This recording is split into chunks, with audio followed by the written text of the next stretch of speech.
Retrouver le chemin du droit commun. Logement, travail, santé, éducation, ce sont les droits les plus élémentaires de millions de Français qui ne sont plus correctement assurés. Je parle bien sûr des personnes les plus démunies, momentanément ou durablement en situation de grande pauvreté. Mais je parle aussi des jeunes, abandonnés à leur sort, sans qualification suffisante pour accéder à un emploi stable. Je parle des travailleurs précaires, de plus en plus nombreux, et qui peinent à boucler leur fin de mois. Je parle de tous ceux qui vivent des parcours chaotiques, alternant rechutes et rebonds. Beaucoup de ceux qui pourraient prétendre au soutien de la solidarité nationale ne font même pas valoir leurs droits. Faute d'informations, souvent, face à la complexité administrative, mais pas seulement, aussi par crainte de renvoyer une mauvaise image d'eux-mêmes, comme une atteinte à leur propre dignité. Ils finissent par renoncer à ce que la République leur garantit. C'est ce qu'on appelle le non-recours. Je le dis, mais je le répète, ces constats sont connus. En tout cas, ils sont très connus par tous les participants de cette conférence. Et face à cette situation, une première attitude consiste à considérer que ce délitement social est comme inéluctable. C'est comme ça. Il y aura toujours des pauvres, entend-on parfois. Et puis, pire encore, c'est de leur faute aux pauvres. Ils pourraient s'en sortir s'ils le voulaient. Et puis après tout, s'ils ne réclament rien. Laissez-moi vous le dire clairement. Mon gouvernement n'accepte pas et n'acceptera jamais le cynisme ni la stigmatisation. La pauvreté n'est pas une fatalité, la précarité n'est pas un fléau qui s'abat au hasard sur une partie de la population, ce n'est pas non plus une marque d'infamie. La précarité est l'effet de processus économiques et sociaux que l'on peut combattre, à condition d'être déterminé.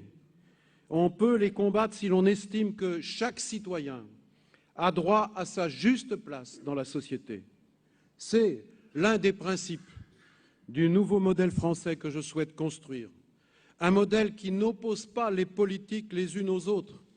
Il n'y a pas d'un côté une politique économique, il n'y a pas d'un côté une politique de lutte contre la pauvreté, il n'y a pas d'un côté une politique de l'emploi et du travail, et de l'autre côté une politique fiscale, ou encore une politique de l'éducation. Il y a une politique cohérente du gouvernement, qui est à la fois juste, mais qui est aussi fondée sur un pacte. Et ce pacte de compétitivité, il doit être à la fois de compétitivité économique, il doit être aussi de compétitivité sociale. C'est un pacte de solidarité. C'est ce que j'ai voulu marquer en organisant cette conférence dans le même lieu que les autres conférences, c'est-à-dire les conférences sociales et la conférence environnementale. Non seulement la pauvreté peut être condamnée, mais peut être combattue, mais elle peut être anticipée et elle peut être prévenue. Pour cela, nous devons nous appuyer sur les capacités de chacun, de chaque personne, à s'en sortir, sans faire croire que l'on peut et que l'on doit se débrouiller tout seul, quelles que soient les circonstances. Patrick Savidan l'a rappelé, l'égalité doit se construire chaque jour. Et ce combat ne concerne pas seulement les personnes en difficulté. Tout le monde a intérêt à ce qu'aucun citoyen ne soit laissé sur le bord du chemin. Pourtant, depuis la Révolution française jusqu'à aujourd'hui, malgré l'attachement de notre nation à l'égalité des citoyens, l'histoire politique a connu d'incessants revirements entre tentation de l'indifférence et volontarisme des acteurs du progrès, mais c'est vrai aussi au rythme des alternances politiques. Mesdames et messieurs, je le revendique devant vous, les politiques sociales sont nobles. Le sens de cette conférence, c'est justement de mettre fin à une décennie de fatalisme et de stigmatisation pour inaugurer une étape nouvelle de responsabilité solidaire partagée, fondement du nouveau modèle français que je viens d'évoquer. La solidarité n'est-elle pas justement l'un de nos principes fondateurs? Est-il besoin de rappeler qu'au terme du préambule de la Constitution de 1946, la nation assure à l'individu et à la famille les conditions nécessaires à leur développement et garantit à tous la protection de la santé, la sécurité matérielle, le repos et les loisirs. Et le texte de notre loi fondamentale poursuit: tout être humain qui, en raison de son âge, de son état physique ou mental, de la situation économique, se trouve dans l'incapacité de travailler, a le droit d'obtenir de la collectivité des moyens convenables d'existence. Vous me direz, c'est une évidence, mais il est parfois nécessaire de rappeler des évidences, et ce que je viens de dire, c'est un extrait de la Constitution de la République française. J'en appelle donc à la mobilisation de chacun, des élus, des administrations publiques, des collectivités publiques, des partenaires sociaux, des associations, de tous les citoyens qui croient à ces principes et à ces valeurs. Vous tous qui êtes rassemblés ici, vous avez déjà depuis longtemps répondu à cet appel. Et avec quelle détermination, avec quel enthousiasme. C'est le souffle de vos débats et de vos propositions tout au long de la préparation de la conférence qui nous anime aujourd'hui. Je voudrais vous en remercier chaleureusement et saluer en particulier les personnalités qualifiées qui ont conduit les travaux des groupes. La qualité des rapports produits et publics est exceptionnelle. Le gouvernement et les ministres ont été fortement impliqués dans cette conférence. Pas moins de 11 d'entre eux y ont participé. Le gouvernement s'en inspirera bien sûr pour bâtir son plan pluriannuel de lutte contre la pauvreté et pour l'inclusion sociale. Ce plan ne se résumera pas à une liste de mesures, aussi indispensable soit-elle. Ce plan sera le cadre de notre action pendant tout le quinquennat. J'entends d'abord réformer la gouvernance de l'action sociale, selon deux lignes directrices. La première, c'est la participation des personnes en situation de pauvreté et de précarité à l'élaboration et au suivi des politiques publiques. Le Conseil national des politiques de lutte contre la pauvreté et l'exclusion sociale en a été le précurseur avec la création de son 8e collège. Nous nous en sommes inspirés pour la préparation de cette conférence. Je suis fier que mon gouvernement ait été le premier à associer de façon aussi méthodique des citoyens en difficulté à un travail de conception politique d'une telle ampleur. Et la table ronde qui vient de se dérouler parle beaucoup plus que tous les discours et bien la preuve que c'est la bonne méthode. Ces démarches diverses auxquelles vous travaillez déjà depuis longtemps doivent servir de référence aux administrations et aux collectivités territoriales. Bien sûr, cette participation citoyenne ne se substitue pas au travail des élus, ni à celui des partenaires sociaux et des associations. Mais la seconde ligne directrice que je voudrais évoquer en matière de gouvernance et qui est chère à Michel Dinet et Michel Thierry consiste à mettre de l'ordre dans le millefeuille des politiques sociales et dans les relations entre pouvoirs publics et partenaires associatifs. Sur le terrain, en partenariat étroit avec les conseils généraux, chefs d'orchestre de l'action sociale, nous allons travailler sur l'identification des chefs de file sectoriels, sur le développement de conventions pluriannuelles d'objectifs avec les associations, ainsi que sur la généralisation de la pratique des conférences de financeurs. J'entends aussi faire de l'évaluation, et pas seulement de l'observation, des politiques sociales une pratique habituelle des autorités publiques. Enfin, je réactiverai le comité interministériel de lutte contre l'exclusion qui n'a pas été réuni une seule fois lors du quinquennat précédent.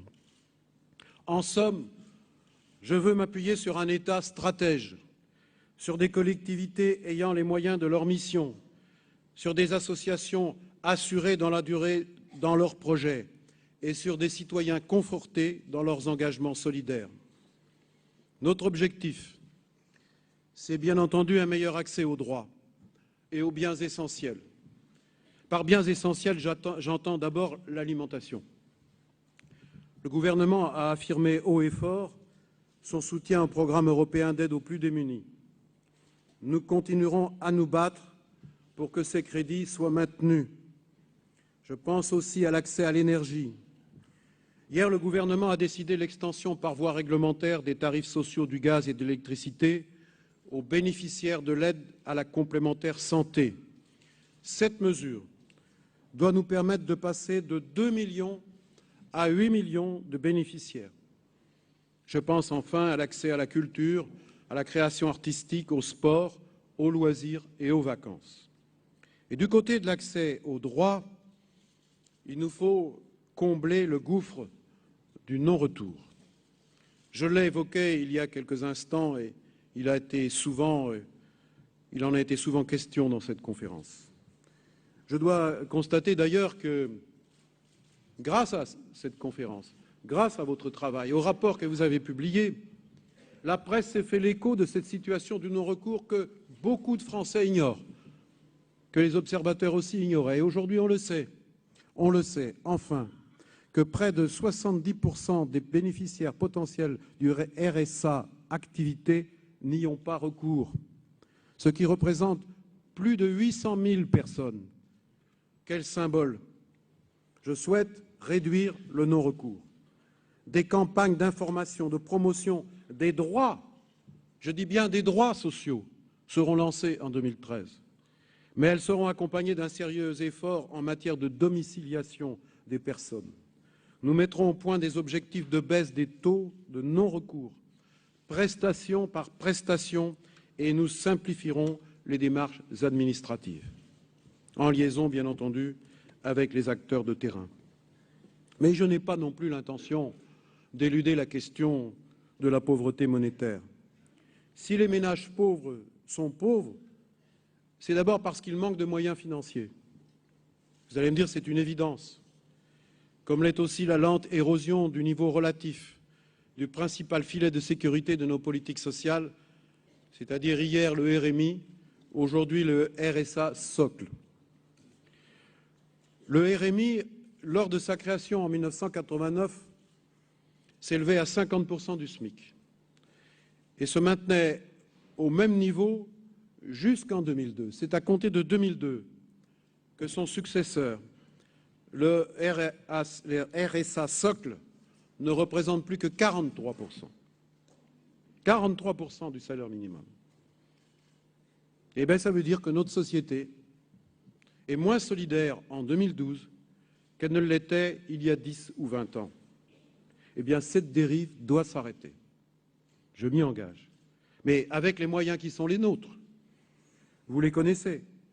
Mais en suivant les recommandations et les orientations proposées par Bertrand Fragonard, j'ai décidé de redresser la courbe de progression du RSA socle pour ramener son niveau à 50% du SMIC. Si on voulait le faire en un instant, il faudrait l'augmenter de 17%. Je souhaite que d'ici 2017, c'est-à-dire à la fin du quinquennat, il ait augmenté de 10%, en plus de l'indexation annuelle sur l'inflation, avec une première revalorisation dès septembre 2013. À terme, en 10 ans, il devra avoir retrouvé son niveau relatif d'origine. Cette décision, je le sais, aura des conséquences sur les finances publiques. Elle aura des conséquences sur les départements, d'abord, qui vont faire l'objet, je m'y engage, d'une compensation intégrale. Ce serait très injuste de leur demander de prendre à leur charge, évidemment, cette décision du gouvernement. On pourrait vouloir aller plus vite.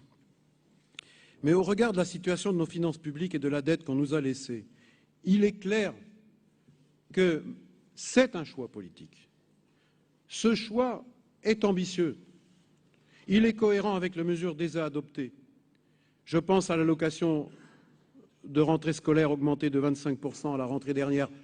On a entendu beaucoup de critiques sur cette décision politique, comme la pérennisation de la prime de Noël. Ces augmentations, ces efforts budgétaires réels, ils seront critiqués par ceux qui croient que nous n'aurions pas une vision vertueuse de la gestion de nos finances publiques. Eh bien, ce choix, je l'assume pleinement avec tout le gouvernement.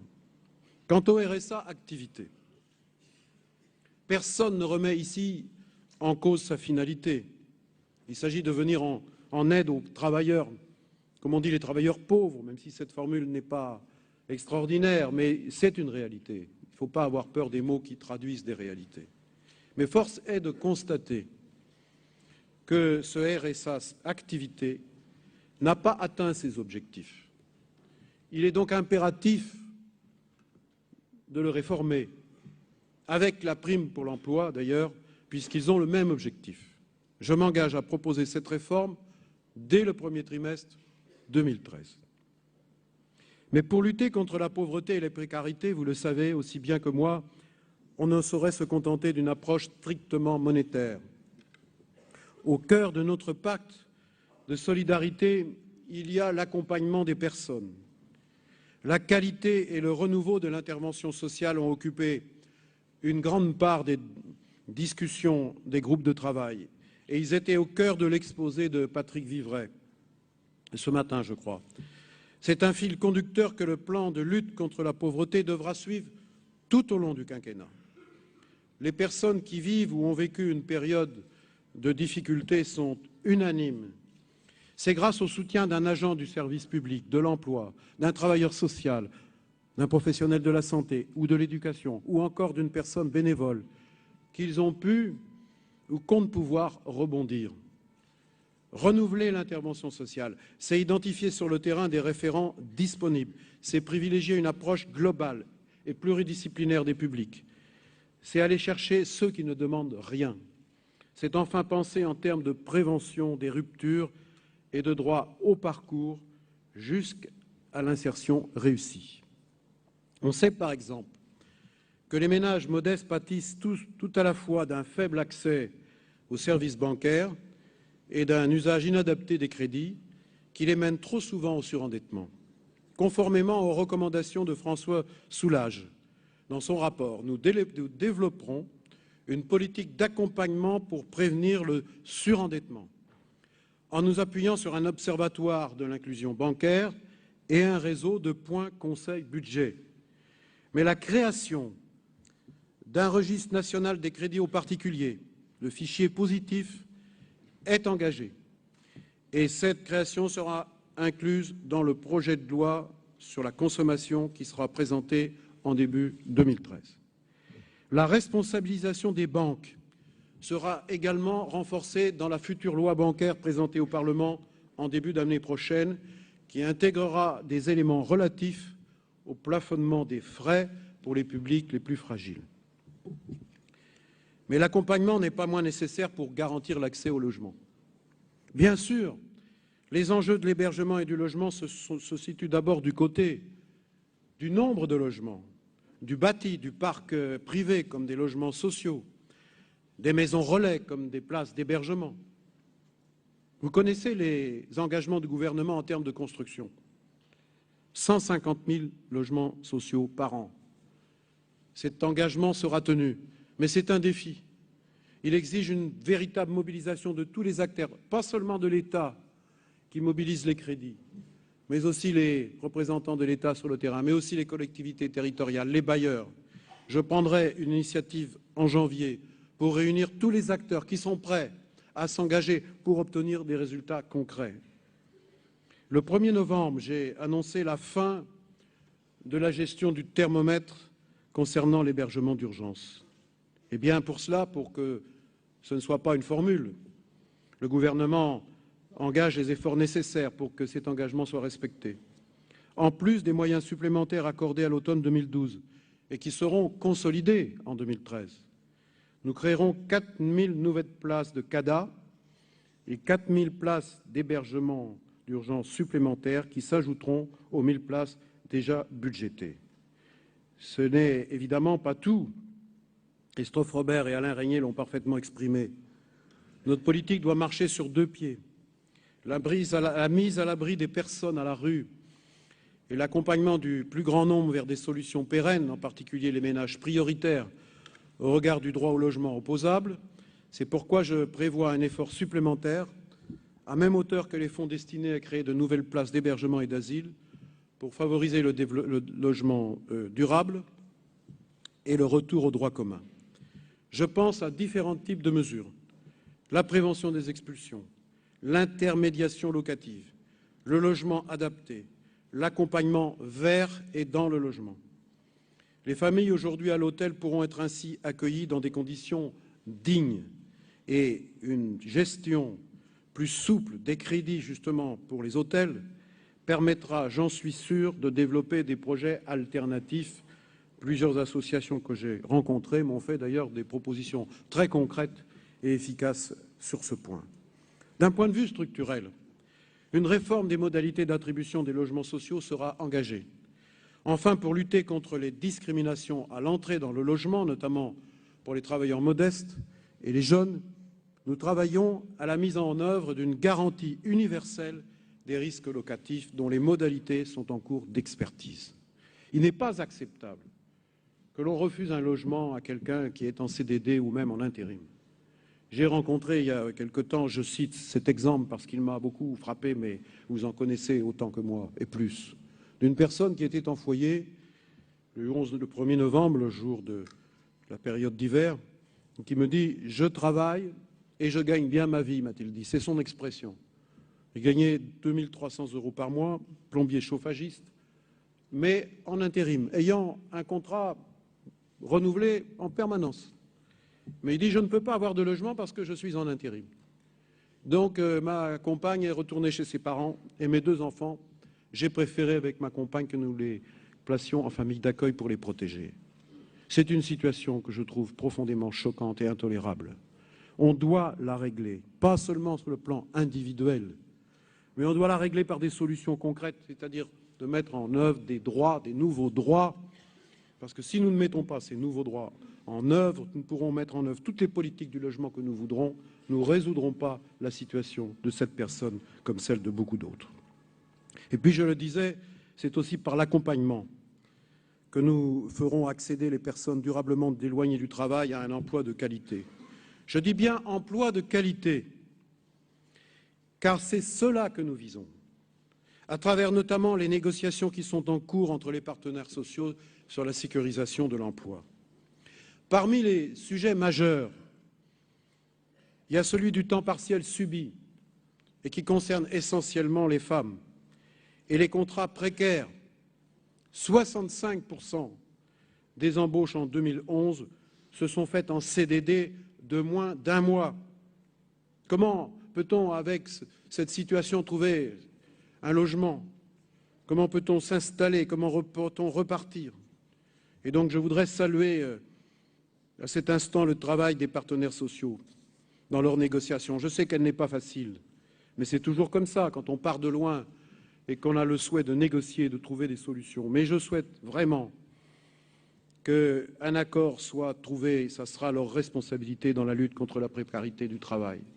Parce qu'on ne pourra pas sortir les gens de la pauvreté si on ne fait pas reculer la précarité des contrats de travail. Les multiples études qui ont suivi la mise en œuvre du RMI et du RSA sont tout à fait claires. La réussite d'un parcours d'insertion professionnelle, je le disais, repose sur un accompagnement adapté, plaçant la personne au cœur du dispositif et traitant à la fois des obstacles sociaux et professionnels à l'accès à l'emploi, y compris lorsqu'il s'agit d'une création d'entreprise. C'est avec les personnes, et non plus seulement pour elles, qu'il faut construire leur parcours professionnel, en ayant pour maître mot la prévention, la continuité, la souplesse.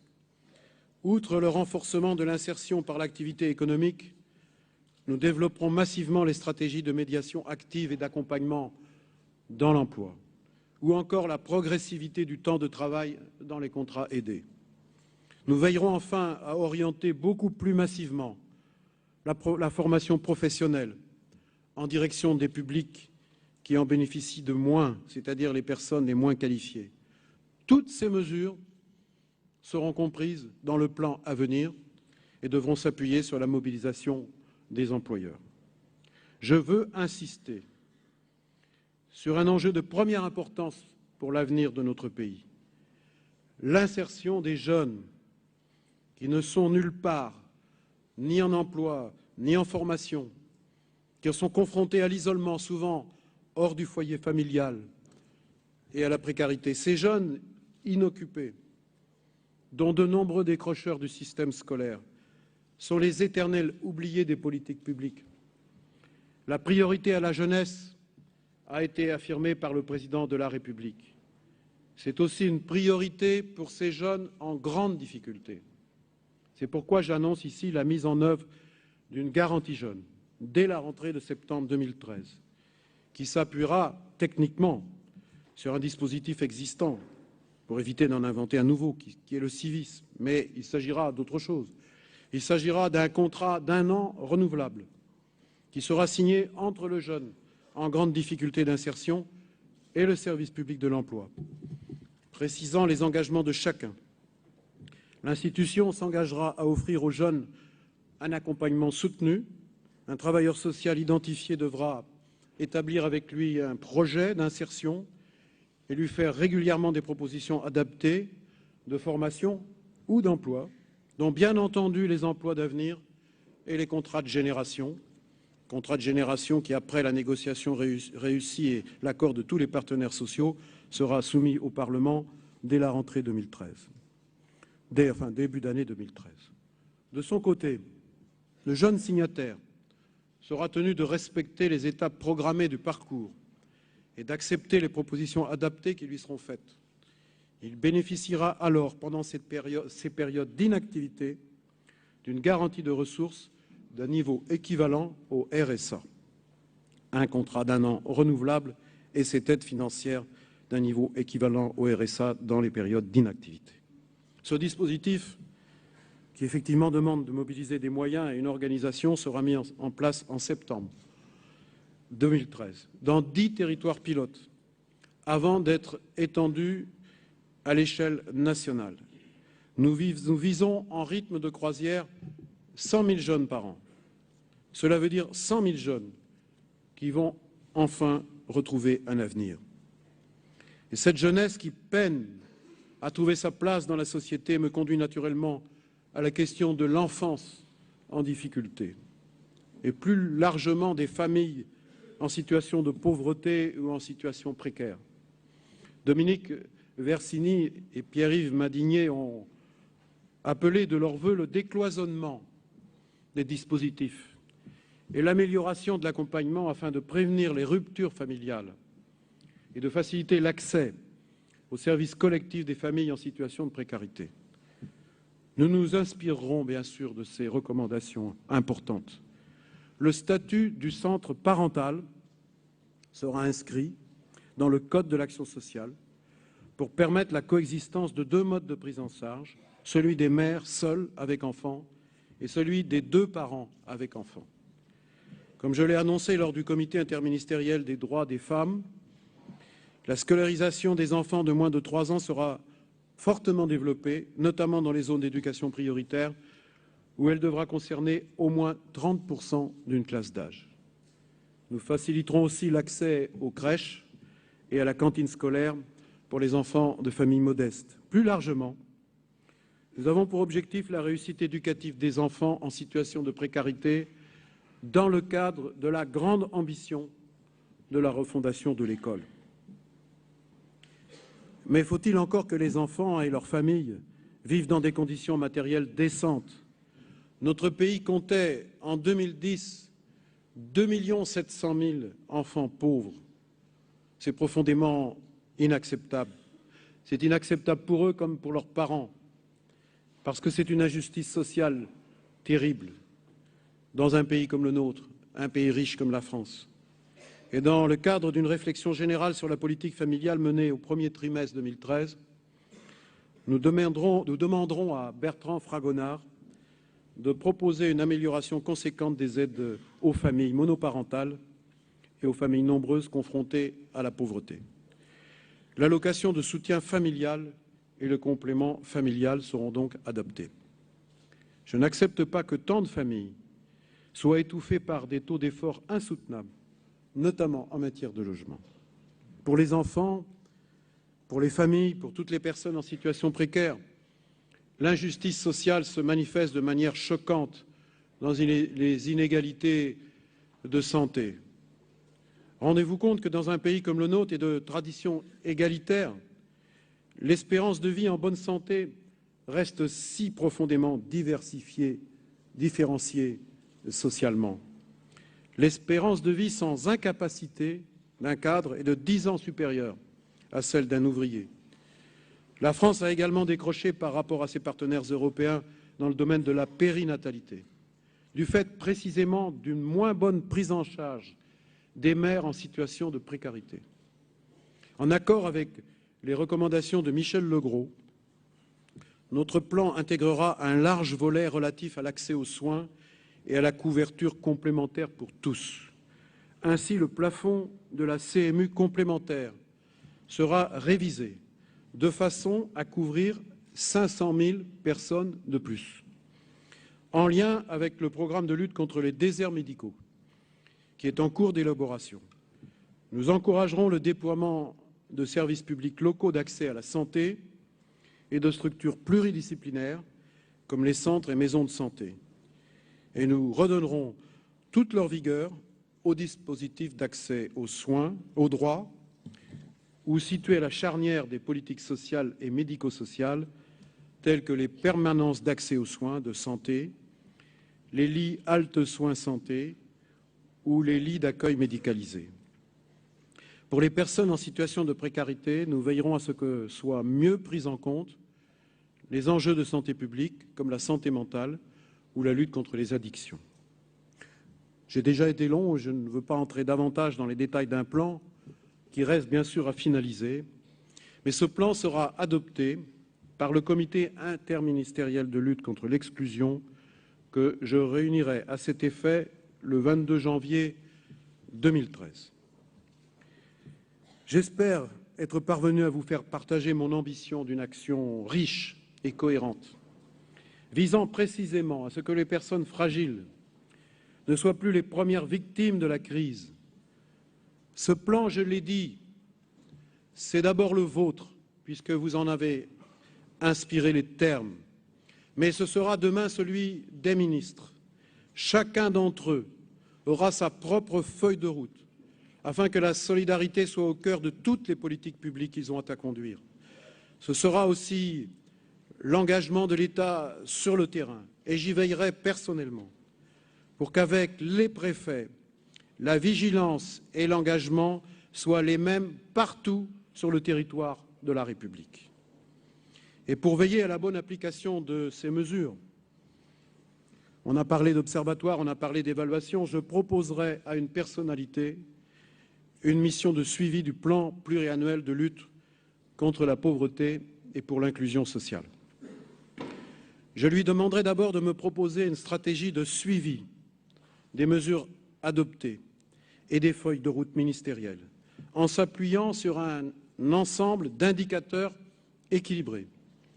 Je lui demanderai ensuite, et cela me tient particulièrement à cœur, d'élaborer une méthodologie de déclinaison territoriale du plan, afin qu'il devienne un objet de débat sur l'ensemble du territoire national et que tous les Français, tous les citoyens puissent se l'approprier. Les problèmes de l'outre-mer feront l'objet d'un volet distinct de notre plan, avec un accent sur la question du pouvoir d'achat, de la vie chère, ou encore sur l'accès à l'emploi. Je l'ai évoqué hier avec Victorin Lurel, qui est présent devant les partenaires économiques et sociaux et les élus de l'outre-mer. Avant de conclure, je voudrais insister sur un point. L'intervention que je fais devant vous ne saurait résumer tous les contenus, toute la richesse de notre plan. Il abordera aussi de façon approfondie la question de l'évolution du travail social et celle des publics dont les difficultés d'inclusion sociale méritent une approche particulière. Je pense aux personnes placées sous main de justice. Je pense aux femmes plus exposées que les hommes à la pauvreté. Je pense aux personnes âgées Et je salue ici l'opération de mobilisation contre l'isolation des personnes âgées. Je pense aux gens du voyage, dont le statut sera bientôt à l'étude à l'Assemblée nationale. Je pense aux personnes handicapées, dont je mesure les difficultés spécifiques d'accès à l'emploi et pour beaucoup d'entre elles à des conditions de vie décentes. Je pense aussi aux migrants, premières victimes des stigmatisations, à commencer par les familles roms, contraintes d'habiter dans des campements de fortune. Toutes ces personnes, toutes ces situations seront bien entendu, ne seront pas oubliées. Mesdames, Messieurs, voilà la grande ambition qui est la nôtre. Je l'assumerai avec l'ensemble des membres du gouvernement, au premier rang desquels Marisol Touraine et Marie-Arlette Carlotti. Je les cite, sans citer tous les autres, mais particulièrement parce qu'elles n'ont pas ménagé leurs efforts pour préparer avec vous cette conférence. Et je vous remercie toutes et tous pour votre mobilisation si précieuse, pas seulement aujourd'hui, hier et demain, parce que je sais qu'elle va se poursuivre et que sans vous, rien n'est possible. Et mon dernier message sera simple, concernant aux idées reçues. Oui, je dis bien aux idées reçues. Les Français ont conscience de l'ampleur de la crise et des profondes injustices qui en résultent. Ils attendent de la part du gouvernement une politique de solidarité nouvelle qui s'attaque à l'urgence du moment, tout en réformant durablement notre modèle social.